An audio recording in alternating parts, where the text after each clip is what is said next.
Hello बच्चों, मैं राहुल कुमार आप लोगों का पीसीएस ऑनलाइन क्लास के यूट्यूब चैनल पर स्वागत करता हूं। तो बच्चों, आप लोग कैसे हैं? उम्मीद करते हैं कि आप लोग ठीक होंगे और मन लगा के पढ़ रहे होंगे। तो बच्चों, आज हम लोग इलेक्ट्रिसिटी का एक इम्पोर्टेंट टॉपिक के बारे में बात करने वाले हैं कि आखिर इलेक्ट्रिक एनर्जी का यूनिट क्या होता है, ठीक है, या इलेक्ट्रिक एनर्जी को हम लोग किस में मापते हैं, ठीक, विद्युत ऊर्जा को हम लोग किस में मापते हैं, उसके बारे में आज क्या करेंगे, चर्चा करेंगे। ठीक, तो देखिए, इलेक्ट्रिक एनर्जी के बारे में बात करते हैं। तो इलेक्ट्रिक एनर्जी को जनरली हम लोग जूल में किस में मापते हैं? इलेक्ट्रिक एनर्जी को जनरली हम लोग जूल में मापते हैं। ठीक, और जूल को हम लोग जे से सूचित करते हैं, जे से क्या करते हैं, डिनोट करते हैं। ठीक, इलेक्ट्रिक एनर्जी को किस में मापते हैं? जूल में मापते हैं। और जूल जो है इलेक्ट्रिक एनर्जी का छोटा मात्रक है। जूल जो है इलेक्ट्रिक एनर्जी का कैसा मात्रक है? एक छोटा मात्रक है। ठीक है, इसके अलावा जूल के अलावा हम लोग किलोवाट घंटा में किलोवाट आवर भी बोल सकते हैं। क्या बोल सकते हैं बताइए? किलोवाट आवर, ठीक है, के डब्ल्यू एच, ठीक, में भी क्या करते हैं, मापते हैं। किलोवाट घंटा में भी क्या करते हैं, इलेक्ट्रिक एनर्जी को मापते हैं, या बोल सकते हैं कि इलेक्ट्रिक एनर्जी का मात्रक क्या होता है, किलोवाट घंटा भी होता है। जूल के अलावा क्या होता है, किलोवाट घंटा भी होता है। ठीक, अब देखिए किलोवाट घंटा के बारे में समझते हैं कि किलोवाट घंटा होता है क्या है। यदि यहाँ पे एक लगा दें तो कोई फर्क पड़ेगा क्या? कोई फर्क नहीं पड़ेगा। हम लोग बात करेंगे कि 1 किलोवाट घंटा होता क्या है, 1 किलोवाट घंटा कहते हैं किससे। तो देखिए, इसको हम क्या करते हैं, पार्ट वाइज बांट देते हैं। हम लिखते हैं इसको क्या, किलोवाट इंटू क्या कर देते हैं, आवर कर देते हैं। किलोवाट इंटू क्या कर दिया, आवर। और यहाँ पे यदि हम एक लगा दे और यहाँ पे भी एक लगा दे, कोई फर्क पड़ेगा क्या? किलोवाट इंटू आवर क्या हो जाएगा, किलोवाट आवर, और 1 गुना 1 कितना हो जाएगा, 1 ही रह जाएगा। ठीक है, कोई फर्क नहीं पड़ेगा। अब देखिए, इस किलोवाट को, 1 किलोवाट है, यहाँ पे क्या लिखा हुआ है, 1 किलोवाट। इस 1 किलोवाट को क्या बोल सकते हैं? जैसे 1 किलोग्राम में, एक बात बताइए, 1 किलोग्राम में कितना ग्राम होता है? 1000 ग्राम होता है ना। ठीक है, उसी प्रकार 1 किलोवाट में कितना वाट होगा? तो 1 किलोवाट में होता है 1000 वाट। कितना वाट होता है? 1000 वाट। अब देखिए, यहाँ से हम लोग एक चीज समझेंगे। आखिर आप लोग से पूछ देगा कि 1 किलोवाट घंटा होता क्या है, 1 किलोवाट घंटा किसे कहते हैं। ठीक, तो देखिए क्या हो जाएगा।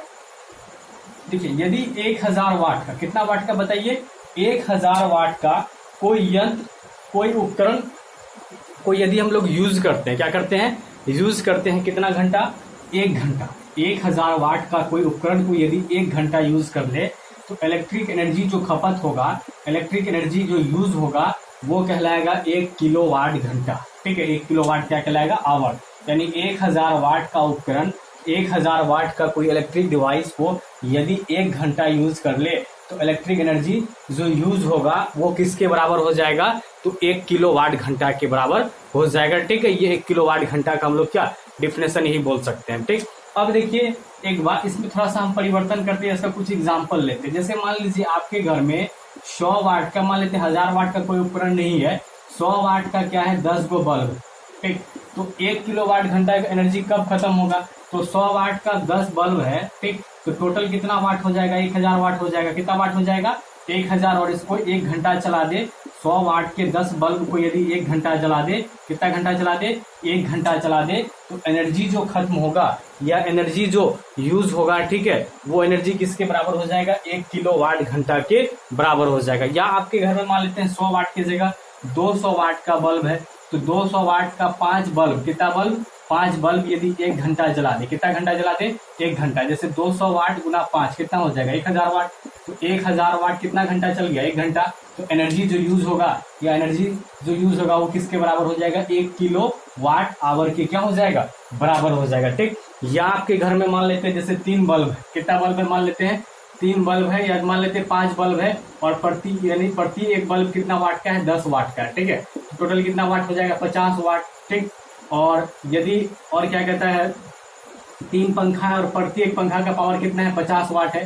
टोटल कितना हो गया, 150 वाट का 3 पंखा हो गया, 50 वाट का 5 बल्ब हो गया, 50 वाट इसमें जोड़ दिए, तो कितना हुआ, 200 वाट। तो क्या 200 वाट हुआ टोटल आपका घर में, टोटल 200 वाट का इलेक्ट्रिक डिवाइस आपके घर में जलता है। तो क्या बताइए, 200 वाट को 1 घंटा जला देंगे तो क्या 1 किलोवाट ऊर्जा खपत होगा क्या? नहीं, 1 किलोवाट ऊर्जा जब तब खपत, कितना देर में खत्म खपत होगा, तो यहाँ हमको कितना घंटा चलाना पड़ेगा, 5 घंटा। कितना घंटा चलाना पड़ेगा, 5 घंटा। 200 में जब 5 घंटा से गुना करेंगे, ठीक है, 200 से जब क्या करेंगे, 200 में जब 5 से गुना करेंगे तो 1000 वाट घंटा, ठीक है, 1000 वाट घंटा क्या समझ रहे हैं ना, तब जाके क्या होगा 1 किलो वाट ऊर्जा का क्या होगा खपत होगा। ठीक, यदि हम क्या करते हैं कि 100 वाट का 10 बल्ब है और उसको हम कितना घंटा चलाते हैं, आधा घंटा चलाते हैं, कितना ऊर्जा खपत होगा, तो इस दरमियान देखिए 1000 वाट को यूज किए, कितना आधा घंटा ही यूज किए, तो कितना ऊर्जा खपत होगा, तो आधा किलो वाट ऊर्जा खपत होगा। तो यहाँ से आप लोग अंदाज लगा सकते हैं, ठीक है, कि यदि आपके घर में इतना डिवाइस रहे, इतना समय चले, तो कितना ऊर्जा खपत होगा, 1 किलो वाट होगा कि आधा किलो वाट होगा कि 2 किलो वाट होगा। जैसे यहाँ पे हम क्या करते हैं 2 घंटा जला देते हैं, कितना घंटा, 200 वाट का 5 बल्ब है तो 2 घंटा जला दिए, तो कितना वाट ऊर्जा खत्म हो जाएगा, तो 2 किलो वाट घंटा यानी 2 किलो वाट आवर ऊर्जा क्या हो जाएगा, खत्म हो जाएगा। कितना खत्म हो जाएगा, 2 किलो वाट। ठीक है, यदि 1000 वाट को कितना घंटा जला दे, 2 घंटा, 3 घंटा जला दे, 3 किलो वाट ऊर्जा 3 किलो वाट आवर यानी क्या हो जाएगा, ऊर्जा खपत हो जाएगा। ठीक है, तो ये सब हम लोग समझे। अब आगे चलते, देखिए ये भी इलेक्ट्रिक एनर्जी का यूनिट है, ठीक है, मात्रक है, और ये भी जूल भी क्या इलेक्ट्रिक एनर्जी का मात्रक है। जैसे देखते हैं हम लोग ग्राम के बारे में बात करें, ग्राम भी द्रव्यमान का यूनिट होता है और किलोग्राम भी द्रव्यमान का यूनिट होता है। तो किलोग्राम और ग्राम में क्या रिलेशन है कि नहीं बताइए, ये भी द्रव्यमान का यूनिट है और ये भी द्रव्यमान का यूनिट है, तो दोनों एक ही चीज का यूनिट है, ये भी मास का है, ये भी मास का है, दोनों के बीच रिलेशन है। क्या रिलेशन है, 1 केजी बराबर क्या 1000 ग्राम। ठीक, उसी प्रकार यदि दिया रहे किलोमीटर के बारे में बात करते हैं, वो भी दूरी का यूनिट होता है और मीटर भी दूरी का यूनिट होता है। दोनों के बीच क्या रिलेशन होगा, तो यहाँ यदि 1 लगा दे तो 1 किलोमीटर में कितना मीटर होता है, तो 1000 मीटर होता है। तो देखिए जब दो मात्रक यदि एक ही राशि का यूनिट हो तो दोनों के बीच क्या होता है, कुछ ना कुछ रिलेशन जरूर होता है। ठीक है, उसी प्रकार बात करते हैं, ये भी विद्युत ऊर्जा का मात्रक है जूल, और किलो वाट घंटा भी किसका मात्रक है, विद्युत ऊर्जा का मात्रक है। तो दोनों के बीच बच्चों कुछ ना कुछ जरूर निश्चित रिलेशन होगा। ठीक है, अब समझते हैं वो रिलेशन क्या होगा। जैसे इसको हम क्या करते हैं, तोड़ते हैं थोड़ा। ठीक है, यहाँ क्या लिखा हुआ है, 1 किलो वाट घंटा, क्या हम किलो वाट को और घंटा को क्या करते हैं, अलग कर देते हैं। क्या कर दिए, अलग कर दिए। अब यदि यहाँ पे 1 लगा दे और यहाँ पे भी 1 लगा दे, कोई फर्क पड़ेगा क्या, 1 गुना 1 क्या हो जाएगा, 1 ही हो जाएगा। अब किलो वाट इंटू आवर क्या हो जाएगा, किलो वाट आवर हो जाएगा, कोई फर्क नहीं पड़ता है। अब देखिए अभी जस्ट बताया कि 1 किलो वाट में कितना वाट होता है, 1000 वाट, तो 1 किलो वाट की जगह कितना रख सकते हैं, 1000 वाट। और 1 घंटा में कितना सेकंड होता है, 3600 सेकंड होता है, यहाँ 3600 सेकंड रख सकते हैं आराम से। अब देखिए इस वाट की जगह हम लोग क्या लिख सकते हैं, तो आप लोग को बताए थे प्रीवियस क्लास में, या आप लोगों को पता होगा कि वाट बराबर क्या होता है, जूल पर सेकेंड। वाट बराबर क्या होता है, वाट शक्ति का ऐसा यूनिट है। पावर का, पावर क्या होता है, वर्क बाय क्या होता है, पावर बराबर क्या होता है, वर्क बाय टाइम होता है ना। पावर बराबर क्या होता है, वर्क बाय टाइम। पावर का यूनिट क्या हो गया, वाट, वर्क का क्या होता है, जूल, और टाइम का क्या होता है, सेकेंड। तो वाट बराबर क्या बोल सकते हैं, जूल पर सेकेंड बोल सकते हैं ना। तो इस वाट की जगह क्या रख देते हैं हम यहाँ पे, इस वाट की जगह रख देते हैं जूल पर सेकेंड, और यहाँ क्या 3600 सेकेंड। ठीक, और यहाँ पे क्या है 3600 सेकेंड। अब बताइए सेकेंड से सेकेंड कट जाएगा, तो मेरे पास बताइए कितना बचा, सिर्फ जूल बचा, और यहाँ 36 क्या जीरो बचा, 3 2 5 जीरो बचा। ठीक है, यानी 36,000 इकाई दाई सिकरा 1000 10,000 36,000 जूल बचा। ठीक है, सॉरी 5 जीरो बचा ना, 5 जीरो बचेगा, 3 लिखे और 2 जीरो लिखेंगे। ठीक है, तो टोटल 36 पे क्या जीरो है, 5 जीरो है। ठीक है, टोटल कितना जीरो है, 5 जीरो। इसको शॉर्ट फॉर्म में किस प्रकार से लिख सकते हैं, 36 गुना, देखिए जय को जीरो रहेगा उतना पावर बैठा देंगे 10 पे, 36 गुना 10 पे पावर कितना हो जाएगा, 5 जूल। ठीक है, तो ये जो आया किसके बराबर है, 1 किलो वाट बराबर कितना आ रहा है बताइए, 36 गुना 10 पे पावर 5 जूल। अब इसमें और परिवर्तन कर सकते हैं, कैसे कर सकते हैं, तो देखिए यदि 1 अंक के बाद दशमलव बैठाएंगे तो पावर यहाँ 1 बढ़ जाएगा, यदि 2 अंक के बाद दशमलव बैठा दें तो पावर क्या हो जाएगा, 2 बढ़ जाएगा। तो हम यहाँ क्या करते हैं, 1 अंक के बाद दशमलव बैठा दिए। ठीक है, 6 के बाद दशमलव बैठा दिया, पावर क्या हो जाएगा, बढ़ जाएगा, यानी कितना आ गया बताइए, 3.6 गुना 10 पे पावर कितना हो गया, 6 जूल हो गया। ठीक है, और इस फॉर्म में इसलिए चेंज किया कि किताब में सिर्फ फॉर्म में क्या होता है, लिखा होता है। तो यहाँ देखें कि किलो वाट घंटा, 1 किलो वाट घंटा बराबर कितना जूल आया बताइए, 1 किलो वाट घंटा बराबर आया कितना जूल, तो 3.6 गुना 10 पे पावर कितना जूल आया, 6 जूल आया। 1 किलो वाट घंटा बराबर कितना है बताइए, 3.6 गुना 10 पे पावर 6 जूल। ये दोनों के बीच क्या हो गया, रिलेशन हो गया। ये बहुत ही इंपॉर्टेंट रिलेशन है, कि कभी भी किसी भी एग्जाम में क्या किया जा सकता है, पूछा जा सकता है। ऐसा नहीं कि बोर्ड एग्जाम में ही पूछता है, कंपटीशन का एग्जाम में, रेलवे एसएससी वगैरह में क्या पूछ दिया जाता है, दोनों के बीच रिलेशन क्या रिलेशन होगा। तो आप लोग ध्यान में रखना है कि 1 किलो वाट घंटा बराबर 3.6 गुना 10 पे पावर 6 जूल। 10 पे पावर कितना जूल हो जाएगा, 6 जूल। अब देखिए एक बात और ध्यान से समझिए, इसी 1 किलो वाट घंटा को हम लोग क्या कह सकते हैं, 1 यूनिट कह सकते हैं। क्या कह सकते हैं, 1 यूनिट कह सकते हैं, या इसी 1 यूनिट को हम लोग बोल सकते हैं 1 बीओटी यूनिट। क्या बोल सकते हैं बताइए, 1 बीओटी यूनिट। बीओटी का फुल फॉर्म क्या हो जाएगा, तो board of trade board of क्या हो जाएगा, ट्रेड, बीओटी के बारे में बात करते हैं तो ये क्या हो जाएगा, बोर्ड ऑफ ट्रेड हो जाएगा। बोर्ड ऑफ क्या हो जाएगा, trade unit, board of trade unit बोल सकते हैं बीओटी को, ठीक है। तो देखिए 1 किलो वाट घंटा को ही क्या बोल रहे हैं, 1 यूनिट बोल रहे हैं, और 1 यूनिट को ही क्या बोलते हैं, 1 बीओटी यूनिट। तो यहाँ हम लोग लिख सकते हैं, क्या लिख सकते हैं बताइए, हम लोग लिख सकते हैं, क्या लिख सकते हैं बताइए, 1 किलो वाट घंटा बराबर 1 किलो वाट घंटा बराबर क्या, 1 यूनिट, ठीक है। और 1 यूनिट को किसके बराबर लिख सकते हैं बताइए, तो 1 किलो वाट घंटा 3.6 गुना 10 के पावर 6 जूल के बराबर है ना, तो 1 यूनिट को भी क्या लिख सकते हैं बताइए, 3.6 गुना 10 के पावर 6 जूल लिख सकते हैं, ठीक है। तो जैसे मान लीजिए आप लोग के घर में जो मीटर रहता है, उसमें जो बिल आता है, ठीक है, उसमें बिल यानी बिजली विभाग से जो आता है बिल रीडिंग करने वाला, वो क्या करता है कि मीटर को देखता है, और मीटर में जो यानी मीटर में जो रीडिंग आता है वो किस में आता है, यूनिट में आता है, किस में आता है, यूनिट में। तो वो बिजली विभाग की तरफ से जो आता है वो यूनिट देख लेता है कि कितना यूनिट मीटर में शो कर रहा है, और उस यूनिट के हिसाब से क्या करता है, जैसे 1 यूनिट का दाम 8 रुपए, 9 रुपए, 10 रुपए कुछ होता है, अलग अलग जगह अलग अलग होता है। तो मान लीजिए जैसे आपके घर में बिजली बिल यानी बिजली मीटर में 10 यूनिट शो कर रहा है इस माह का, ठीक है, और बिजली का दाम कितना है, 1 यूनिट का 9 रुपए, टोटल कितना रुपए हो जाएगा, 90 रुपए हो जाएगा, यानी आपका बिल कितना हो जाएगा 1 महीना का, 90 रुपए हो जाएगा, ठीक है। तो देखिए यानी 1 यूनिट हम किसके बराबर बोल दिए, 1 यूनिट जो होता है 1 किलो वाट घंटा के बराबर होता है। अब देखिए आपका मीटर में 1 यूनिट कब बढ़ेगा, बिजली बिल 1 यूनिट कब बढ़ेगा आपके मीटर में, तो जब तक 1000 वाट का उपकरण, ठीक है, 1000 वाट का उपकरण यदि 1 घंटा जल गया आपके घर में, तो आपका घर में 1 यूनिट बिजली बिल क्या हो जाएगा, आपका मीटर में 1 यूनिट बिजली बिल क्या हो जाएगा, बढ़ जाएगा, ठीक है। जैसे मान लीजिए आपके घर में 10 वाट का 5 बल्ब हो गया, ठीक है, 50 वाट हो गया, 50 वाट का कितना पंखा हो गया, 3 पंखा, तो कितना हो गया, 150 वाट हो गया, टोटल कितना हो गया, 200 वाट, कितना वाट हो गया, टोटल 200 वाट, ठीक है।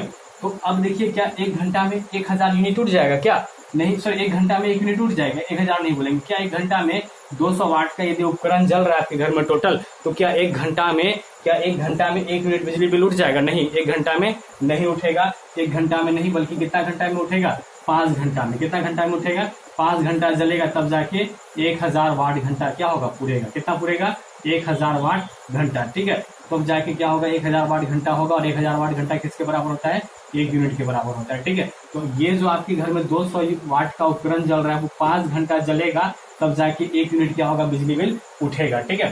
तो ये सब कुछ कॉन्सेप्ट है, ठीक है। आप लोग क्या कर सकते हैं, अपने मीटर का रीडिंग को चेक कर सकते हैं कि वो सही आ रहा है कि नहीं आ रहा है, लेकिन इसके लिए बहुत ज्यादा परेशानी होगा, ठीक है। इसको कर पाना आप लोग के लिए बहुत ही मुश्किल भरा होगा, क्योंकि आपकी मान लीजिए घर में जो भी बल्ब है, ठीक है, या फैन है, सबका क्या कर लीजिए, लिस्ट बना लीजिए, अब जोड़ लीजिए वो कितना कितना घंटा क्या क्या चलता है, ठीक है। तो आपको देखते रहना पड़ेगा कब लाइट आ रहा है, कब लाइट जा रहा है, थोड़ा समस्या आएगा ये काम करने में। तो ये काम करना लगभग यानी ना के बराबर संभव है, क्योंकि आपके पास उतना टाइम है नहीं कि आप देखते रहिए कब लाइन आ जा रहा है, कब जा रहा है, ठीक है। तो समस्या होगा, लेकिन आप लोग करने का कर सकते हैं कि मीटर रीडिंग सही दे रहा है कि नहीं दे रहा है, ठीक है, वो चेक कर सकते हैं, ठीक है। तो एक बात हम लोग को समझ में है, किलो वाट बराबर क्या, 1 यूनिट, और 1 यूनिट बराबर क्या होता है, 3.6 गुना 10 के पावर 6 जूल। आपके घर में आपका मीटर में 1 रीडिंग यानी 1 यूनिट रीडिंग कब बढ़ेगा, तो जब तक 1000 वाट का उपकरण कितना घंटा तक नहीं चल जाए, 1 घंटा तक। यदि आपके घर में 100 वाट का उपकरण चल रहा है तो उसको कितना घंटा जलना पड़ेगा, 10 घंटा जलना पड़ेगा, तब जाके 1 यूनिट बिजली बिल क्या होगा, उठेगा, ठीक है। तो यहाँ तक आप लोग को समझ में आ गया होगा, ठीक। अब देखिए हम लोग पढ़ेंगे, तो अब ये इंपॉर्टेंट लेसन देखें, क्या देखें कि 1 किलो वाट जो होता है 1 यूनिट के बराबर होता है, ठीक है। और देखें कि 1 किलो वाट घंटा बराबर 3.6 गुना 10 के पावर कितना जूल होता है, 6 जूल होता है, ठीक। तो यहाँ तक कंप्लीट। अब हम लोग पढ़ेंगे, जैसे आप लोग को बताए थे heating effect of electric current के बारे में बताए थे कि heating effect of electric current क्या होता है, ठीक है। तो आज उसका यूज पढ़ेंगे, heating effect of electric current का क्या करेंगे, यूज पढ़ेंगे, ठीक है। इलेक्ट्रिक करंट का क्या पढ़ेंगे, यूज पढ़ेंगे कि heating effect of electric current का यूज क्या होता है, ठीक। तो देखिए जैसे heating effect of electric current के बारे में बताया था, क्या होता है कि जब भी किसी कंडक्टिंग वायर में, इसके बारे में पिछले क्लास में वीडियो बना चुके हैं, ठीक है। पिछला लेक्चर कुछ देखिएगा तो वहां आप लोग को समझ में आ जाएगा। इलेक्ट्रिसिटी का पिछला लेक्चर जब आप लोग पढ़िएगा, जहाँ पे वीडियो बना है heating effect of electric current के बारे में, तो वहां से आप लोग इसके बारे में डिटेल से पढ़ सकते हैं। लेकिन अब बता देते थोड़ा सा डिफिनेशन। तो देखिए heating effect of electric current क्या होता है कि जब भी किसी कंडक्टिंग वायर से इलेक्ट्रिसिटी भेजते हैं तो कंडक्टिंग वायर क्या होता है, गर्म हो जाता है। क्या हो जाता है, गर्म हो जाता है। तो वास्तव में क्या होता है कि कंडक्टिंग वायर से जब इलेक्ट्रिसिटी जाता है तो इलेक्ट्रिक एनर्जी का कुछ पार्ट क्या हो जाता है, हीट एनर्जी में चेंज हो जाता है, ठीक है। तो इसके कारण कंडक्टिंग वायर क्या हो जाता है, गर्म हो जाता है। और इसी यानी इसी घटना को हम लोग क्या कहते हैं, heating effect of electric current कहते हैं। इसी घटना को क्या कहते हैं, heating effect of electric current. अब इसका यूज क्या होता है, तो heating effect of electric current का यूज करते हैं हम लोग किसमें, हीटर में। किसमें यूज करते हैं, हीटर में करते हैं, ठीक है, आयरन में करते हैं, किस में करते हैं बताइए, आयरन में। इसके अलावा टोस्टर में भी किया जाता है, ठीक है, टोस्टर में होता है या सोल्डिंग रड में होता है। अलग अलग चीज में heating effect of electric current का क्या होता है, यूज होता है, ठीक है। जैसे आयरन के बारे में बात करते हैं, हीटर के बारे में बात करते हैं, उसमें नाइक्रोम का वायर लगा होता है, क्या लगा होता है, नाइक्रोम का वायर, ठीक। और जैसे ही ये वायर किस में लगा होता है, हीटर में, और जैसे ही नाइक्रोम के वायर में हीट यानी इलेक्ट्रिक करंट जाता है तो इसका रेजिस्टेंस क्या होता है, बहुत ज्यादा होता है, ठीक है। रेजिस्टेंस क्या होता है, ज्यादा होने के कारण क्या होता है कि इलेक्ट्रिसिटी जब इससे प्रवाहित होता है, ठीक है, जब इससे गुजरता है यानी नाइक्रोम के वायर से, तो इस इलेक्ट्रिक एनर्जी का ज्यादा से ज्यादा पार्ट क्या होता है, हीट एनर्जी में चेंज हो जाता है, ठीक है। तो देख रहे हैं इलेक्ट्रिक हीट एनर्जी में, जिसके कारण हीटर से क्या होने लगता है, या इस नाइक्रोम के वायर से क्या निकलता है, हीट निकलता है, क्या निकलता है, हीट निकलता है, ठीक। उसी प्रकार आयरन में भी उसी का यूज किया जाता है। टोस्टर के बारे में बात करें, सोल्डिंग रड के बारे में बात करें, सब में वही heating effect of electric current के कारण ही क्या उत्पन्न होता है, हीट उत्पन्न होता है। जिसका यूज सबको समझ में आ गया ना, heating effect of electric current का यूज क्या है, तो इसका यूज होता है यानी कुछ यानी बोला जाता है हीट प्रोड्यूस करने में, क्या प्रोड्यूस करने में, हीट प्रोड्यूस करने में। किसमें तो हीटर में, आयरन में, टोस्टर में या सोल्डिंग रॉड में, इस सब में क्या किया जाता है, हीट उत्पन्न करने के लिए heating effect of electric current का क्या किया जाता है, यूज किया जाता है, ठीक। तो यहाँ तक भी सबको समझ में आ गया होगा। अब देखिए हम लोग बात करते हैं किसके बारे में, अब हम लोग बात करेंगे किसके बारे में, तापन अवयव के बारे में। किसके बारे में बात करेंगे, तापन अवयव के बारे में। तापन अवयव क्या होता है, ठीक है, तापन अवयव किसे कहते हैं, ठीक। तापन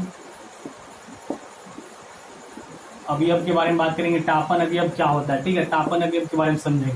तो देखिए तापन अवयव क्या हो जाएगा, तो देखिए जैसे मान लीजिए हीटर के बारे में बात किए, हीटर एक क्या इलेक्ट्रिक डिवाइस है, ठीक है, जो क्या करता है, हीट प्रोड्यूस करने का काम करता है। उसमें कौन सा वायर होता है, यानी उसमें बात करते हैं नाइक्रोम के वायर का यूज किया जाता है। किसका यूज किया जाता है, नाइक्रोम के वायर का। तो देखिए हीटर में पहले भी क्या होता है, हीटर के अंदर वायर घुसता है, ठीक है, और बोर्ड से लाइन हीटर में क्या होता है, वायर के थ्रू नाइक्रोम वायर तक पहुंचता है, ठीक। लेकिन देखिए वायर, यहाँ भी जो वायर है उसमें भी करंट जा रहा है, लेकिन नाइक्रोम में जाता है तो यही सिर्फ गर्म होता है, ये गर्म नहीं होता है। तो इसके पीछे कारण है, इसका रेजिस्टेंस क्या है, कम है, ठीक है, इसका रेजिस्टेंस क्या है, कम है, लेकिन इसका रेजिस्टेंस क्या ज्यादा है। तो यहाँ इलेक्ट्रिक एनर्जी का कुछ ही पार्ट हीट एनर्जी में चेंज होता है, यहाँ लेकिन मैक्सिमम एनर्जी क्या होता है, इलेक्ट्रिक एनर्जी का मैक्सिमम पार्ट हीट एनर्जी में चेंज हो जाता है, जिसके कारण ये क्या होता है, गर्म हो जाता है। क्या हो जाता है, गर्म हो जाता है, ठीक।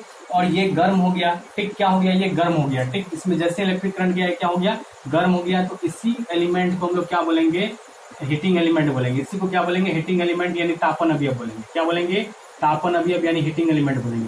यानी हीटिंग एलिमेंट क्या हो जाएगा, किसी भी इलेक्ट्रिक डिवाइस का वह पार्ट, किसी भी इलेक्ट्रिक डिवाइस का वह पार्ट जिसमें करंट जाए, क्या जाए, करंट जाए, और वो हीट प्रोड्यूस करे, हीट उत्पन्न करे, ठीक है, उसी को हम लोग क्या कहते हैं, तापन अवयव यानी हीटिंग एलिमेंट कहते हैं, ठीक। सबको समझ में आ गया होगा तापन अवयव। अब देखिए तापन अवयव के बारे में बात करते हैं कि इसका प्रॉपर्टी क्या होना चाहिए, तापन अवयव का यानी हीटिंग एलिमेंट का क्या प्रॉपर्टी के बारे में बात करें, क्या होना चाहिए। देखिए हीटिंग एलिमेंट का यूज क्या करते हैं, जनरली हम लोग यूज करते हैं हीट प्रोड्यूस करने के लिए। क्या प्रोड्यूस करने के लिए, हीट प्रोड्यूस करने के लिए। अब यदि इसका रेजिस्टेंस कम हो तो क्या ये हीट प्रोड्यूस करेगा, नहीं, ये हीट प्रोड्यूस नहीं करेगा। सबसे पहला प्रॉपर्टी क्या होना चाहिए, इसका रेजिस्टेंस हाई होना चाहिए। क्या होना चाहिए, हीटिंग एलिमेंट का रेजिस्टेंस क्या होना चाहिए, पहला प्रॉपर्टी हाई होना चाहिए, ताकि ये ज्यादा से ज्यादा हीट प्रोड्यूस करे। अब देखिए हीटिंग एलिमेंट ज्यादा से ज्यादा हीट प्रोड्यूस करेगा तो ये गर्म होगा, ठीक है। तो गर्म होगा तो इसका क्या होता है कि गलने का चांस रहता है, ठीक है।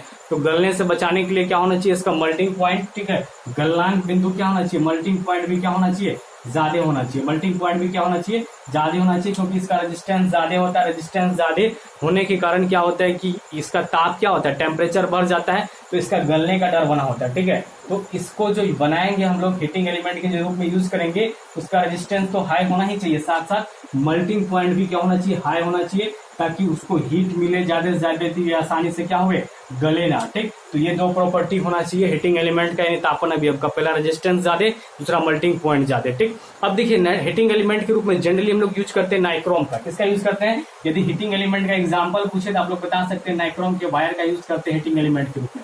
और नाइक्रोम किसका किसका बना होता है, तो देखिए नाइक्रोम एक क्या है, मिश्र धातु है, ठीक है। बहुत सारा धातु को, बहुत सारा मेटल को मिला के क्या करते हैं, नाइक्रोम बनाते हैं, ठीक। तो नाइक्रोम एक हीटिंग एलिमेंट है, क्योंकि इसका यूज करते हैं हीट प्रोड्यूस करने में। और नाइक्रोम एक एलिमेंट नहीं है या मेटल नहीं है, ये क्या है, मिश्र धातु है, ठीक है। और किससे किससे बना होता है, देखिए यहाँ क्या नजर आ रहा है, नाई नजर आ रहा है ना, ठीक है। नाई मतलब क्या, निकेल, नाई मतलब क्या, निकेल। क्रो मतलब क्या, क्रोमियम, क्रो मतलब क्या, क्रोमियम। और मो मतलब क्या, मैंगनीज, क्या हो जाएगा, मैंगनीज, ठीक है। क्या हो जाएगा, मैग्नीज। और एक आप लोग को याद रखना आयरन यानी लोहा बोल सकते हैं। क्या बोल सकते हैं, लोहा। तो देखिए नाइक्रोम जो है हिटिंग एलिमेंट है, जो 4 एलिमेंट के मिलने से बना होता है, निकेल, क्रोमियम, मैग्नीज और आयरन। ठीक है, ये 4 एलिमेंट को मिला के क्या किया जाता है, नाइक्रोम तैयार किया जाता है। ठीक, तो आज के लिए बच्चों हम लोग आज यहीं तक समाप्त करते हैं। ठीक है, आगे कल अगले क्लास में पढ़ेंगे। तो उम्मीद है कि आप लोगों को इलेक्ट्रिक एनर्जी का यूनिट के बारे में भी समझ में आ गया होगा। ठीक है, या इसके अलावा किलोवाट घंटा और जूल में क्या रिलेशन, ये भी समझ में आ गया होगा। ठीक है, और बात करें क्या कि हीटिंग एलिमेंट क्या होता है, ठीक, या heating effect of electric current का यूज क्या है, ठीक, या हीटिंग इफेक्ट ऑफ एलिमेंट के रूप में, फिर heating effect of heating element के बारे में बात करें, उसका प्रॉपर्टी कैसा होना चाहिए, ये भी आप लोगों को समझ में आ गया होगा। ठीक है, तो बच्चों आज को का क्लास ही समाप्त करते हैं। ठीक, तो यदि आप लोगों को ये जो पढ़ा है यदि अच्छा लग रहा है, ठीक है, समझ में आ रहा है सही तरीके से, तो आप लोग जो है वीडियो पे क्या कर सकते हैं, शेयर कीजिए अपने दोस्तों के बीच, ताकि उसको भी इसका क्या मिले, लाभ मिल सके। ठीक, साथ साथ आप लोगों को वीडियो क्या करना है कि वीडियो में कमेंट भी करना है कि आप लोगों को क्लास कैसा लगा, और साथ साथ वीडियो को शेयर भी कीजिए और लाइक और सब्सक्राइब भी कीजिए। चैनल को क्या कीजिए, सब्सक्राइब कीजिए और वीडियो को क्या कीजिए, लाइक भी कीजिए। तो आज के लिए इतना ही रहने देते हैं, मिलते हैं अगले क्लास में। धन्यवाद। ठीक है।